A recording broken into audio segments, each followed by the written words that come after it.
امام احمد ابن حنبل کے استاذ طبقات حنابلہ کے اندر لکھتے ہیں، اپنا امام احمد ابن حنبل کے استاذ کا ایک واقعہ طبقات حنابلہ میں لکھا ہوا ہے، بڑا عجیب و غریب واقعہ ہے، اس واقعے کو سنیں گے تو آشش کریں گے۔ امام احمد ابن حنبل رحمت اللہ علیہ کے استاذ کہتے ہیں کہ میں ایک مرتبہ ایک جنگل سے گزر رہا تھا، میں نے ایک مری ہوئی ٹڈی کو دیکھا، اس ٹڈی پر چیونٹیاں ہیں، ایک چیونٹی اس ٹڈی کی اوپر چڑھی ہوئی ہے۔ ٹڈی جانتے ہیں نا، ٹڈی جو کھیتوں میں آتی ہے اور تباہ کر دیتی ہے کھیتوں کو، ٹڈی ہوتی ہے وہ جو کبھی کبھی کھیتوں کو بھی برباد کر دیتی ہے پوری فصل کو۔ تو ایک ٹڈی مری ہوئی پڑی ہوئی ہے اور اس مری ہوئی ٹڈی پر ایک چیونٹی چڑھی ہے جو اس کو کھینچنا چاہتی ہے لیکن کھینچ نہیں پاتی ہے۔ امام احمد ابن حنبل کے استاذ کہتے ہیں میں نے دیکھا تھوڑی دیر کے بعد وہ چیونٹی اس ٹڈی کو چھوڑتی ہے اور چلنے لگتی ہے، میں اس کے پیچھے پیچھے چلنے لگا، وہ ایک سوراخ میں گئی اور تھوڑی دیر کے بعد بہت سی چیونٹیوں کو لے کر آئی۔ جیسی وہ چیونٹیوں کو لے کے آئی کہ دیکھو اس ٹڈی کو اٹھائیں، تو ساری چیونٹیاں جب اس کو اٹھاتی تو اٹھا لے جاتی، لیکن ان چیونٹیوں کے آنے سے پہلے میں نے ٹڈی کا ٹکڑا اٹھا لیا کہ دیکھیں اب کیا کرتی ہیں۔ ساری وہ چیونٹی وہی رک گئی،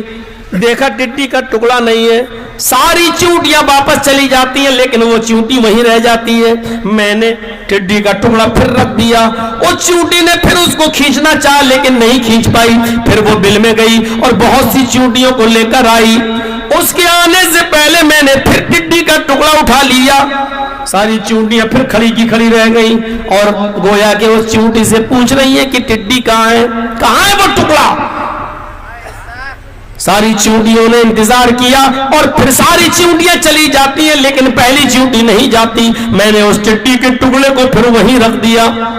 وہ چیونٹی پھر کوشش کرنے لگی لیکن اکیلے کی وجہ سے نہیں لے جا سکی، پھر گئی اور بہت سی چیونٹیوں کو لے کر آئی، اس کے لانے سے پہلے میں نے پھر چٹی کے ٹکڑے کو اٹھا لیا۔ ساری چیونٹیوں نے دیکھا یہ چیونٹی بار بار مجھے جھوٹ بول کے لا رہی ہے، یہاں کوئی ٹڈی نہیں ہے، یہ بار بار ہم کو پریشان کر رہی ہے۔ احمد ابن حنبل کے استاذ کہتے ہیں میں نے ساری چیونٹیوں کو دیکھا، وہ ایک چیونٹی پر پہلی چیونٹی کی اوپر حملہ کر دیتی ہیں اور وہ چیونٹی کو مار ڈالتی ہے، اس کے ٹکڑے ٹکڑے کر دیتی ہیں۔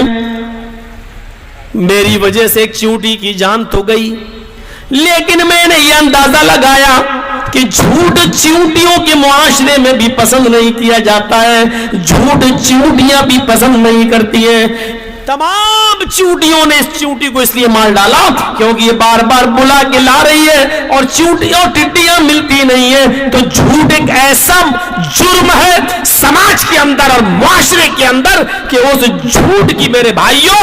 کوئی گنجائش نہیں ہے۔ چیونٹیوں کے اندر بھی ایک جھوٹی چیونٹی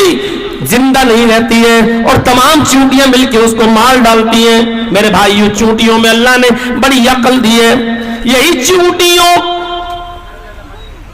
چیونٹیاں اپنے بلوں سے نکلی تھی اور حضرت سلیمان علیہ السلام کا لشکر آ رہا تھا، تو حضرت سلیمان کے لشکر کو دیکھ کر یہی چیونٹیاں کہتی ہیں یا ایھا النمل ادخلوا مساکنکم لا یحطمنکم سلیمان وجنودہ وہم لا یشعرون۔ اے چیونٹیوں اپنے اپنے بلوں میں چلی جاؤ، اپنے اپنے سوراخوں میں چلی جاؤ، سلیمان علیہ السلام کا لشکر آ رہا ہے، کہیں لا علمی میں ہمیں اپنے پیروں سے روند نہ ڈالے، لا علمی میں اپنے پیروں سے ہمیں کچل نہ ڈالے۔ ایک چیونٹی کی بات تمام چیونٹیوں نے مان لی اور جان دینے سے بچ گئی۔ میرے بھائیوں چیونٹیوں کی اس عقل مندی کو قرآن نے بیان کیا ہے، تو چیونٹیاں بھی جھوٹی چیونٹی کو پسند نہیں کرتی۔ ایک ہمارا معاشرہ ہے جو جھوٹوں کو ہمارے یہاں پسند کیا جا رہا ہے، بلکہ جو جتنا بڑا جھوٹا ہے اس کو اتنا ہی بڑا لیڈر بنایا جا رہا ہے، اتنا ہی بڑا نیتا بنایا جا رہا ہے، اور جو جھوٹ نہ بولے وہ لیڈر ہی نہیں،